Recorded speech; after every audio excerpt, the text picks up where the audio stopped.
കളിക്കുന്നതിനിടയിൽ കുപ്പിയുടെ അടപ്പ് വിഴുങ്ങി 4 വയസ്സുകാരൻ മരിച്ചു. തൊണ്ടയിൽ വസ്തുക്കൾ കുടുങ്ങിക്കഴിഞ്ഞാൽ അവർ കാണിക്കുന്ന ലക്ഷണങ്ങൾ തിരിച്ചറിഞ്ഞ് അവരെ രക്ഷിച്ചിട്ടില്ല എന്നുണ്ടെങ്കിൽ നമ്മളെ മുന്നിൽ വെച്ച് നമ്മുടെ പ്രിയപ്പെട്ടവർ മരിക്കുന്ന നമ്മൾ കാണേണ്ടി വരും.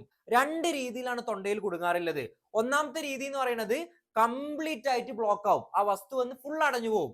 അങ്ങനെ ആയി കഴിഞ്ഞാൽ അവർ കാണിക്കുന്ന ലക്ഷണങ്ങൾ എന്ന് പറയുന്നത് വായ തുറന്നു വെക്കും, കൈ ഇങ്ങനെ രണ്ടും തൊണ്ടയിൽ പിടിച്ചിട്ടുണ്ടാവും, കണ്ണൊക്കെ തള്ളി വരുന്നു, അതുപോലെ തന്നെ ചുമ ഉണ്ടാവും, ശ്വാസം എടുക്കാൻ പറ്റില്ല, നെഞ്ചൊന്നും അനങ്ങില്ല.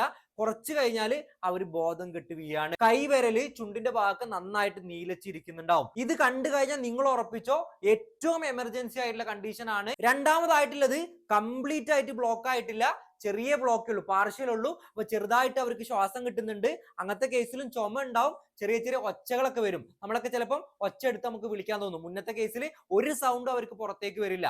ഇങ്ങനെ കണ്ടു കഴിഞ്ഞാൽ നമ്മൾ മനസ്സിലാക്കേണ്ടത് തൊണ്ടയിൽ കുടുങ്ങിയിട്ടുണ്ട് എന്നുള്ളതാണ്. അങ്ങനത്തെ കേസിൽ നമുക്ക് ഒന്നുകൂടി ഹെൽപ്പ് ചെയ്യാൻ കൂടുതൽ സമയം ലഭിക്കുന്നതാണ്.